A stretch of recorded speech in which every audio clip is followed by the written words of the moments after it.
누가복음 9장 46절에서 48절까지 말씀입니다. 제자 중에서 누가 크냐 하는 변론이 일어나니 예수께서 그 마음에 변론하는 것을 아시고 어린아이 하나를 데려다가 자기 곁에 세우시고 저희에게 이르시되 누구든지 내 이름으로 이 어린아이를 영접하면 곧 나를 영접하며 또 누구든지 나를 영접하면 곧 나 보내신 이를 영접함이라. 너희 모든 사람 중에 가장 작은 그이가 큰 자니라. 아멘. 기도하시겠습니다. 살아계신 하나님 아버지 은혜를 감사합니다. 오늘도 하나님께서 저희들에게 하나님의 살아있는 말씀을 들려주시기를 소원합니다. 하나님께서 이 자리에 임하셔서 우리에게 말씀하여 주시옵소서. 우리의 영적인 눈과 귀를 열어주셔서 하나님의 말씀을 보고 듣게 하여 주시고 이 귀한 말씀이 우리의 심령 가운데 올바로 새겨지게 하여 주옵소서. 우리의 매일 살아가는 삶 속에서 이 말씀에 순종하는 열매가 있게 하여 주옵소서. 이 시간 하나님의 성령께서 충만히 임재하여 주시옵소서. 예수 그리스도 이름으로 기도하옵나이다. 아멘.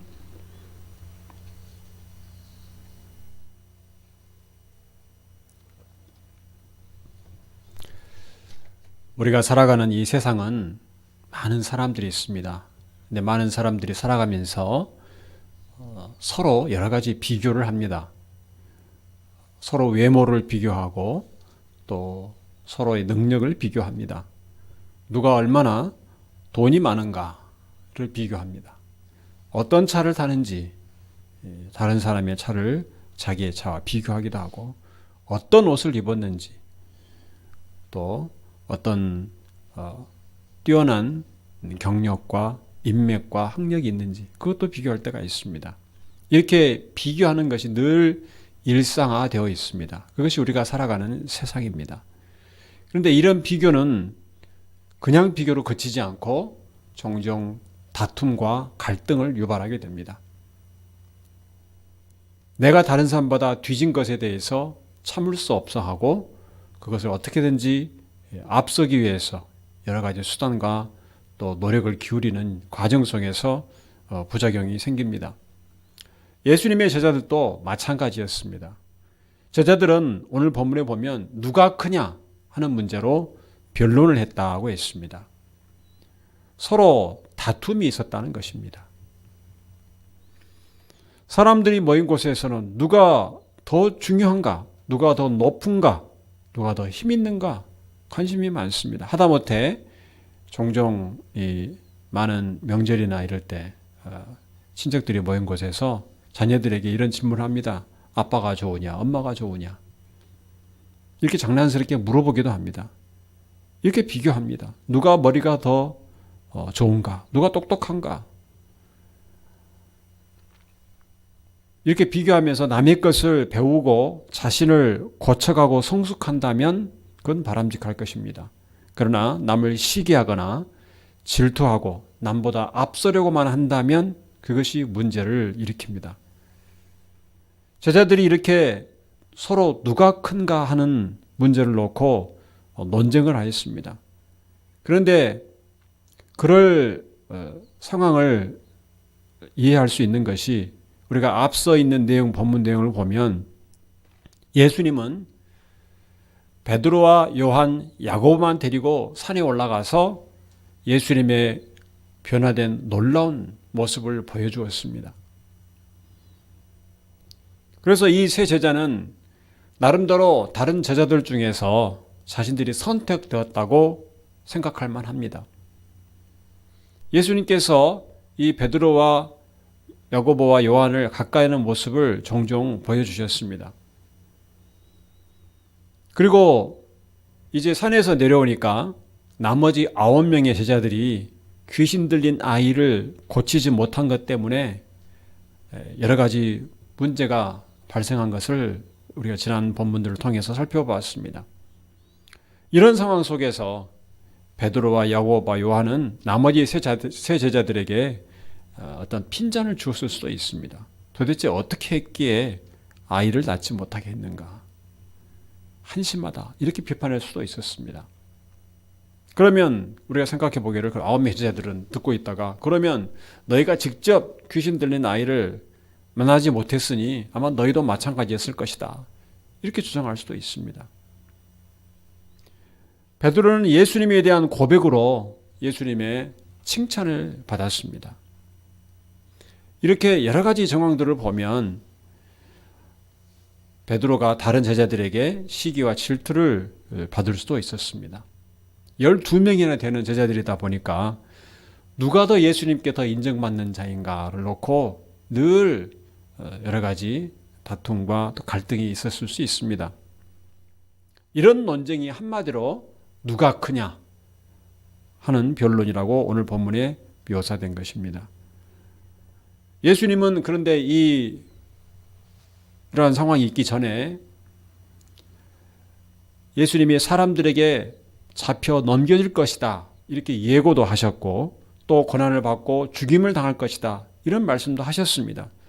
그런데 제자들은 여전히 누가 큰가 하는 문제로 늘 관심이 가 있습니다. 그러면 우리는 어떻습니까? 누가 크냐? 이런 문제에서 자유로운 사람이 있겠습니까? 늘 서로를 비교합니다. 교회 내에서도 비교를 합니다. 이런 비교는 소위 말하면 동물들에게서 볼 수 있는 이런 서열 정리와 같다 이렇게 볼 수 있습니다. 제자들이 서로 논쟁을 했다는 것은 의견이 일치되지 않았다는 것입니다. 이것은 서로 남에게 뒤지지 않겠다는 그러한 심리를 보여준 것입니다. 사실 이 문제는 자존심 문제입니다. 이런 자존심이 상하면 사람은 견디기가 어렵습니다. 누가 크냐 이 문제를 놓고 다툰다는 것은 자신은 무시당하지는 않겠다 하는 마음이 깔려 있는 것입니다. 이 누가 크냐 문제를 놓고 변론하는 것을 예수님께서 아셨습니다. 그래서 어린 아이들을 데려다가 예수님 옆에 세우셨습니다. 그런데 예수님의 말씀이 뜻밖입니다. 단순히 누가 크냐 하는 여기에 답변을 하신 것이 아닙니다. 오늘 본문 48절 말씀을 보면 저희에게 이르시되 누구든지 내 이름으로 이 어린아이를 영접하면 곧 나를 영접하며 또 누구든지 나를 영접하면 곧 나 보내신 이를 영접함이라. 너희 모든 사람 중에 가장 작은 그이가 큰 자니라.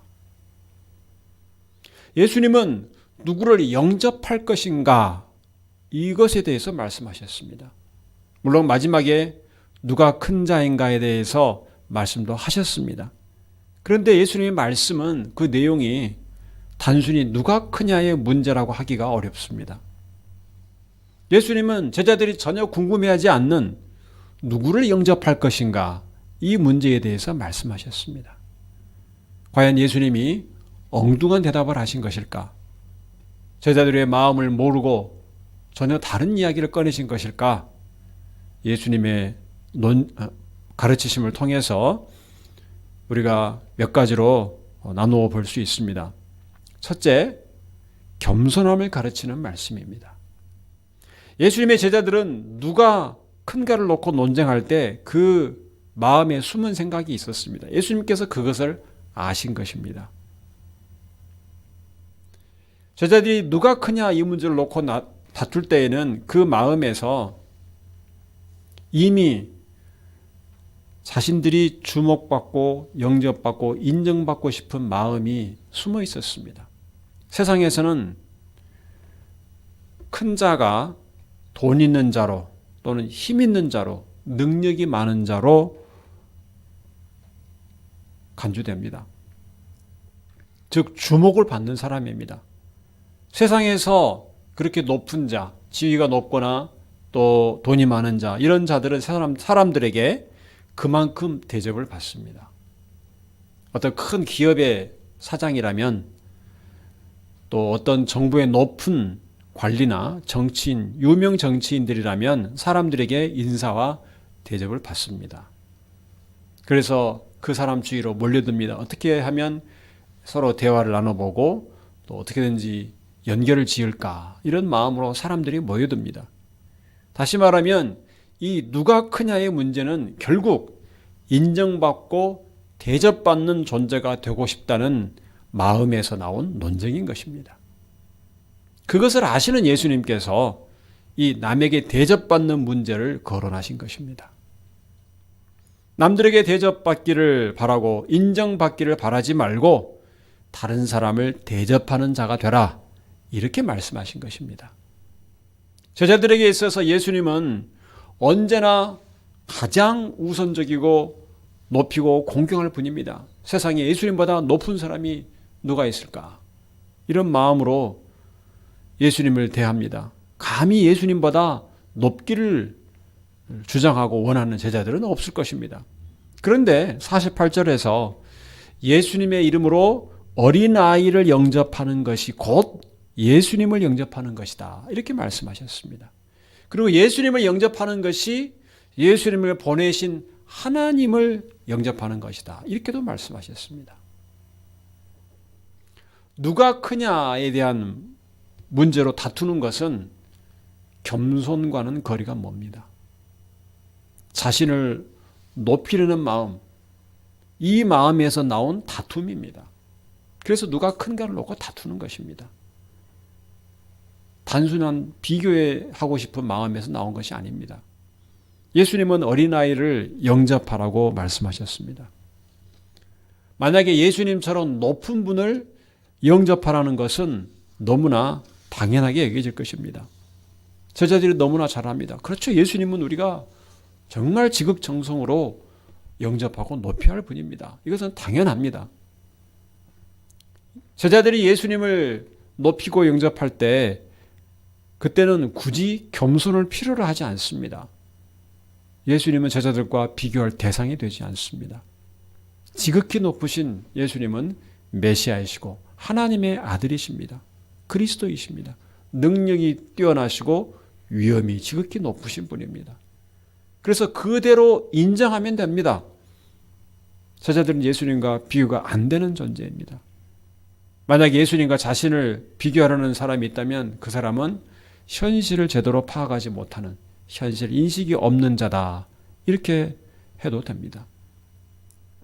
그러나 어린아이를 영접하는 것은 다른 문제입니다.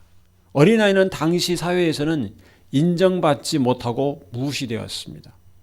누가복음 18장 15절에 보면 제자들은 사람들이 아기를 데리고 예수님께 왔을 때 그것을 막고 꾸짖었습니다. 요즘과 달리 아이들은 인정받지 못했습니다. 그런데 예수님께서는 어린아이를 영접하라고 말씀하십니다. 어린아이를 영접하려면 늘 어린아이가 어른을 높이고 존중해야 된다는 당시의 인식과 습관 등 익숙해져 있던 모든 것들을 완전히 바꿔야 됩니다. 자기를 부인해야 됩니다. 그리고 키가 작은 어린아이를 영접하려면 몸을 굽혀야 됩니다. 위에서 내려다보면서 아이를 영접할 수 없습니다. 눈높이를 맞춰야 됩니다. 자기를 낮춰야 됩니다. 키 큰 어른이 아이를 영접한다는 것은 많은 불편을 감수해야 되는 것입니다. 그뿐만이 아닙니다. 어린아이를 영접하는 것이 곧 예수님을 영접하는 것이라고 했습니다. 제자들에게 있어서 예수님은 너무 높으신 분입니다. 지극한 정성으로 예수님을 모셔야 됩니다. 그런데 어린아이를 영접하는 것이 곧 예수님을 영접하는 것으로 간주하시겠다는 말씀은 제자들을 상당히 곤혹스럽게 만드는 말씀입니다. 예수님이 영접하는 것과 같다고 하셨으니까 얼마나 지극정성으로 어린아이를 맞이하고 영접해야 하겠습니까? 아마 제자들이 예수님의 말씀을 듣는 순간 잠시 어안이 벙벙해서 어찌해야 될지 가늠이 되지 않았을 수 있습니다. 예수님을 영접하듯이 어떻게 영접할 수 있는가? 그야말로 충격이었을 것입니다. 예수님은 서로 높아지고자 하는 제자들에게 낮아질 것을 요구하셨습니다.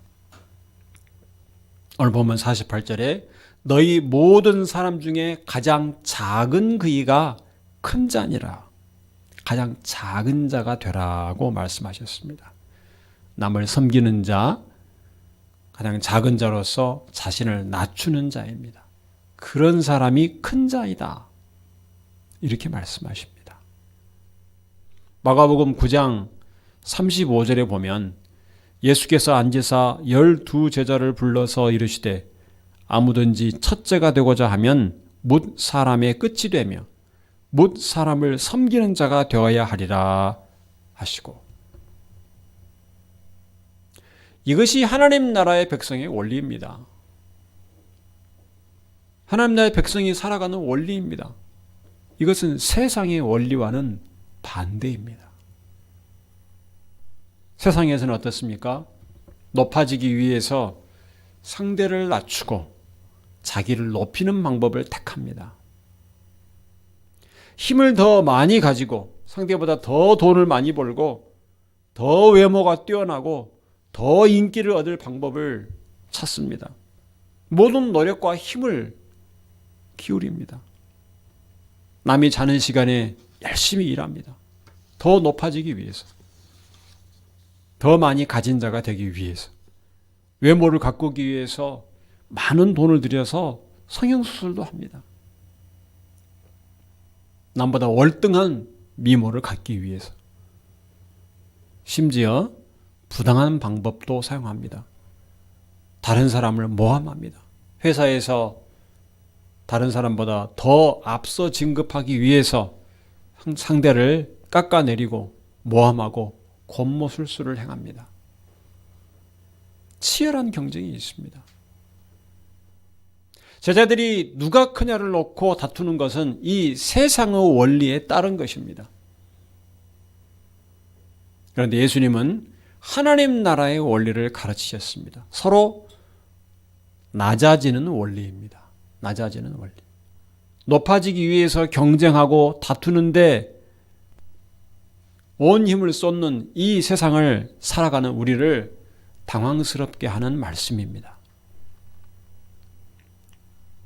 이 하나님 나라의 백성의 원리를 따라 살려면 세상의 흐름을 거슬러 올라가야 하는 것입니다. 반대로 가야 됩니다.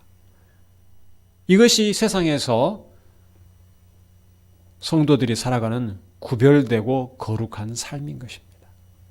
세상의 원리와 반대로 가는 것. 구별됩니다. 그리스도인들은. 주님을 따르는 자기 십자가를 지는 삶입니다. 낮아지는 삶. 이것은 제자들에게만 요구하는 삶이 아닙니다. 모든 성도에게 요구되는 것입니다.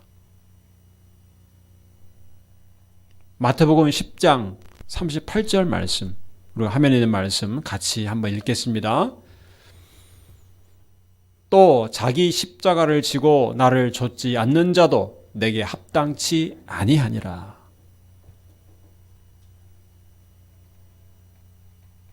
예수님께서 제자들에게 누구든지 나를 따라오려거든 자기를 부인하고 날마다 제 십자가를 지고 나를 쫓아오라고 말씀하셨습니다. 그런데 마태복음 10장 38절에서는 자기 십자가를 지고 나를 쫓지 않는 자는 예수님께 합당하지 않다. 이 말씀은 예외 없이 모든 성도에게, 모든 사람에게 해당되는 말입니다. 이 말씀 앞에는 누구도 도망갈 수 없습니다. 예수님을 따르는 십자가를 지는 삶은 우리 성도들이 늘 자신의 삶을 돌아보고 바른 길을 가도록 하는 기준이 되는 말씀입니다. 오늘 본문에서 자기 십자가를 지는 삶 중에 하나로 자기를 낮추는 겸손함을 요구하셨습니다. 이 겸손은 자기 중심적이면 안 됩니다. 겸손은 상대방에게 나를 맞추는 것입니다. 그런데 요즘은 어떻습니까? 다 자기 중심으로 모든 것을 생각하려고 합니다. 자기가 원하는 대로 모든 것을 하고 남들이 자기에게 맞추라고 합니다. 내가 좋아하는 것을 내가 해야만 되고 내 기준에 맞게 모든 것을 바꿔야 되고 다른 사람에게 맞춰야 된다고 여기는 것, 이것은 자기중심적인 것입니다. 여러분이 어떻습니까? 자기만의 고집, 내가 원하는 기준, 거기에 모든 것을 다 맞춰야 되는 것, 그것이 자기중심적인 것입니다. 자기중심적이면 어떤 문제가 생길 때 세상을 탓합니다. 환경을 탓합니다. 다른 사람을 탓합니다. 모든 것을 자신에게 맞추는 것을 요구하는 것은 겸손이 아닙니다. 겸손은 오히려 그 반대입니다. 상대방에게 맞추는 것입니다. 상대방이 먼저 나를 알아보고 인정하라고, 영접하라고 요구하기 전에 먼저 상대를 영접하고, 먼저 상대를 인정하고, 상대를 섬기고 자신을 낮추는 것, 그것이 겸손입니다. 그리고 이것은 또한 우리가 누가복음 6장 31절에 살펴보았던 것처럼 남에게 대접을 받고자 하는 대로 너희도 남을 대접하라, 이렇게 말씀하신 주님의 말씀과도 같은 맥락이 있습니다. 다시 말하면 이 겸손은 성경이 가르치는 신앙의 가장 기본적인 원리인 것입니다. 하나님을 향하여도 우리는 항상 겸손의 자세를 갖춰야 되지만 사람을 향하여도 항상 겸손의 자세를 갖춰야 됩니다. 신앙의 기본 원리입니다. 이 주님의 말씀에 따라서 여러분의 삶 속에 겸손함으로 주님을 따르는 성도들이 다 되시기를 바랍니다. 두 번째로 예수님의 이름으로 행하는 말씀인 것입니다. 예수님께서는 내 이름으로 어린아이를 영접하라고 말씀하셨습니다. 예수님의 이름으로 무엇이든지 하는 것, 예수님을 따르는 제자들이 행동하는 기본 자세입니다. 예수님께서는 제자들에게 병 고치는 능력을 주셨고 귀신을 쫓아내고 이런 모든 능력을 주셨습니다. 그리고 하나님 나라에 대한 말씀을 선포하도록 하셨습니다. 제자들은 그렇게 예수님이 주신 능력으로, 예수님의 이름으로 병자를 고치고 귀신을 물리쳤습니다. 예수님의 이름으로 하나님 나라의 복음을 선포했습니다. 제자들이 예수님의 이름으로 하는 사역이 곧 예수님이 하시는 사역의 연장입니다. 그것과 마찬가지입니다. 지극히 높으신 예수님의 이름으로 행하는 것은 곧 제자들의 자부심이었습니다. 수많은 사람들이 예수님께 모여드는 상황에서 자신들이 예수님의 제자라는 사실, 예수님부터 능력을 위임받아서 그것을 행하였다는 그 사실들이 늘 자랑스럽게 여겨졌을 것입니다. 그런데 예수님을 따르는 삶, 예수님의 이름으로 행하는 삶은 사람들 앞에 높아지는 일만 있는 것이 아닙니다. 바로 오늘 본문처럼 예수님의 이름으로 이 어린아이를 영접하라고 하는 말씀을 따라야 됩니다. 예수님께서 어린아이를 인정하고 영접하시는 것처럼 하라는 말씀입니다. 오늘 본문 47절에 예수께서 그 마음에 변론하는 것을 아시고 어린아이 하나를 데려다가 자기 곁에 세우시고, 예수님은 어린아이를 데려다가 자기 곁에 세우셨습니다. 제자들 앞에서 어린아이를 인정하고 영접하셨습니다. 이 예수님이 하시는 일에 제자들은 무슨 이의를 제기할 수 있겠습니까? 제자들은 예수님을 따라야 됩니다. 예수님은 제자들에게 자기를 부인하고 자기 십자가를 지고 따라오라고 말씀하셨습니다. 그것은 세상에서 볼 때 멋진 삶은 아닙니다. 예수님의 이름의 능력을 의지해서 병자도 낫게 하고 귀신도 물리치고 능력을 사용하는 것뿐 아니라 예수님을 본받아 자기를 낮추고 십자가를 지는 삶을 살아야 하는 것입니다. 이것이 예수님을 따르는 삶입니다. 예수님의 뒤를 따르는 삶은 어린아이를 영접하는 것처럼 낮아지는 것입니다. 익숙했던 습관, 익숙했던 어떤 인식과 행동을 바꾸는 것입니다. 예수님의 본을 따라서. 그것은 제자들뿐 아니라 우리에게도 적용되는 것입니다. 믿는 성도의 모든 삶은 예수님을 따라서 예수님의 이름으로 행하는 삶입니다. 그리스도인이라고 하지 않습니까? 그리스도인. 예수의 사람들. 예수의 이름으로 행하는 사람들이라는 뜻입니다.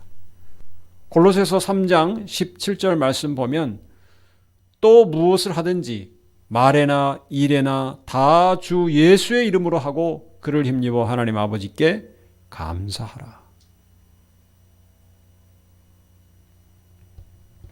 이 세상에서 그리스도인으로 사는 것은 곧 예수님의 이름으로 사는 것입니다.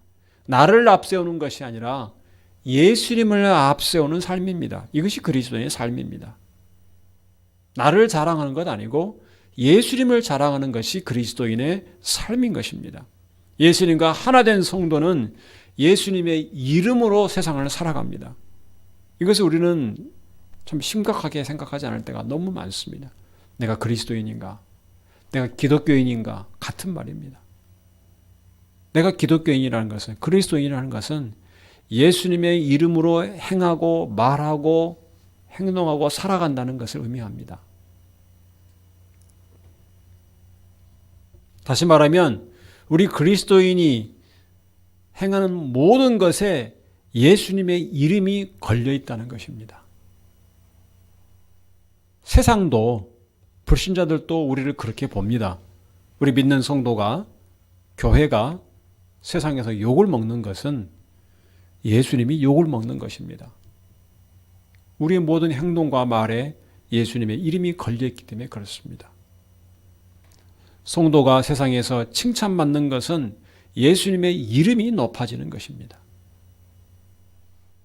예수님을 따른다는 것은 곧 예수님의 이름으로 행하는 삶을 사는 것입니다. 예수님의 이름의 능력만을 강조하면서 승리와 성공과 또 능력과 이런 것만을 누리려고 하는 분들이 많습니다.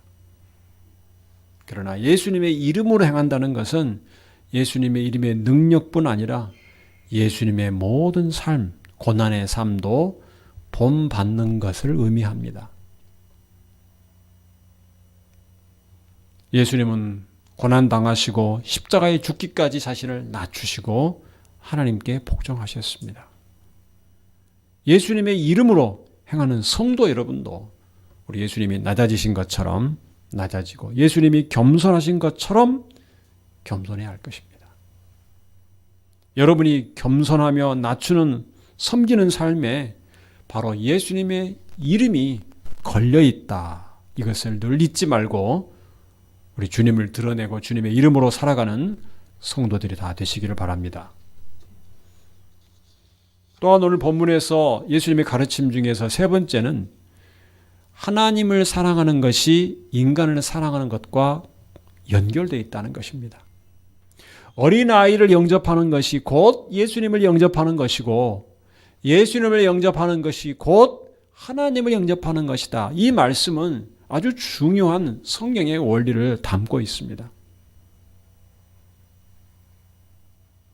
예수님은 하나님을 사랑한다고 하면서 사람에 대해서 사랑이 없는 것, 사람에 대한 긍휼과 인자함이 없는 것에 대해서 크게 책망하셨습니다. 바리새인들은 하나님을 사랑한다고 생각하면서 안식일을 지키는 문제에 아주 엄격했습니다. 예수님의 제자들이 밀밭 사이를 지나가면서 배가 고파서 그 밀밭의 이삭을 잘라서 먹었습니다. 이것을 보고 예수님 제자들이 안식일을 범하였다고 지적을 합니다. 그러다 예수님은 그들을 책망하십니다. 마태복음 12장 7절에 나는 자비를 원하고 제사를 원치 아노라 하신 뜻을 너희가 알았다면 무죄한 자를 죄로 정치 아니하였으리라. 하나님을 사랑한다는 것이 늘 하나님께 제사를 드리고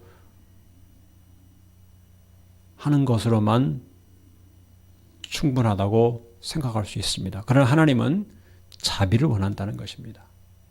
하나님께 제사를 드리고 절기를 지키고 다 안식을 지키고 하면서 고아와 과부를 돌보지 않고 사람들을 긍휼히 여기지 않고 하는 것을 하나님은 싫어하십니다. 예수님은 안식일에 손 마른 사람을 고쳐주시면서 안식일에 병을 고쳐주는 것, 선을 행하는 것이 옳다는 것을 보여주셨습니다. 사람을 긍휼히 여기고 인자를 베푸는 것이 하나님을 사랑하는 것으로 연결된다는 것을 직접 보여주셨습니다. 사람들 앞에 금식 또 기도하면서 자기의 신앙을 보이면서 하나님을 얼마나 사랑하는지를 드러내기를 좋아하고, 그런데 사람을 긍휼히 여기지 않는 것은 외식이고 위선이라는 것입니다. 오늘 본문에서 예수님은 어린아이를 영접하는 것을 예수님을 영접하는 것과 같이 보셨습니다. 하나님을 영접하는 것으로 간주하십니다. 하나님께서는 우리를 이 세상에서 살아가게 하셨습니다. 예수님 영접한 후에도 하나님 백성으로서 이 세상에서 살아가게 하셨습니다. 그것은 곧 이 세상 가운데 있는 사람들 가운데 살아가게 하신 것입니다. 하나님 백성으로서 사람들에게 인자와 긍휼을 베풀며 살도록 하신 것입니다. 그것이 없이 오로지 예수만 믿으라는 것만을 외친다면 바리새인과 다를 것이 무엇이 있겠습니까? 복음을 전하는 것은 예수님을 영접하라고 우리가 외치고 권하는 것입니다. 예수 믿으면, 예수를 영접하면 천국 갑니다.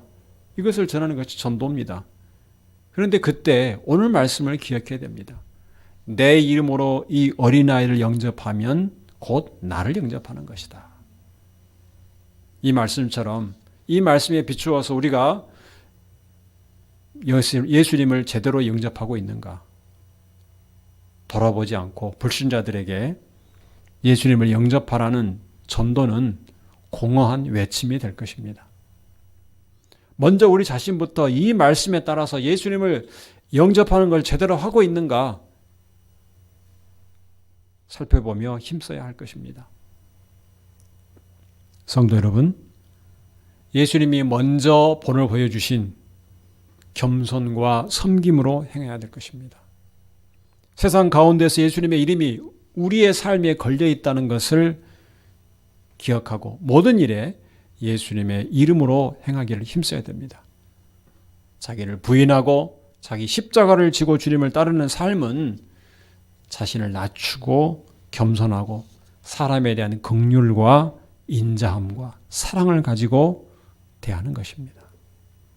오늘 말씀 앞에 여러분 자신을 세우고 순종하는 성도들이 다 되시기를 주님의 이름으로 축원합니다.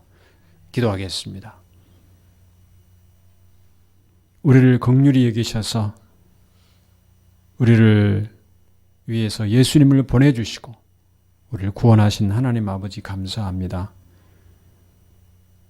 오늘 말씀을 통해서 우리가 예수님처럼 살아가는 것, 예수님을 따라가는 삶이 곧 겸손하고 자기를 낮추는 것이고 또한 사람에 대한 인자와 긍휼과 사랑을 가지며 사는 것이라고 오늘 배웠습니다.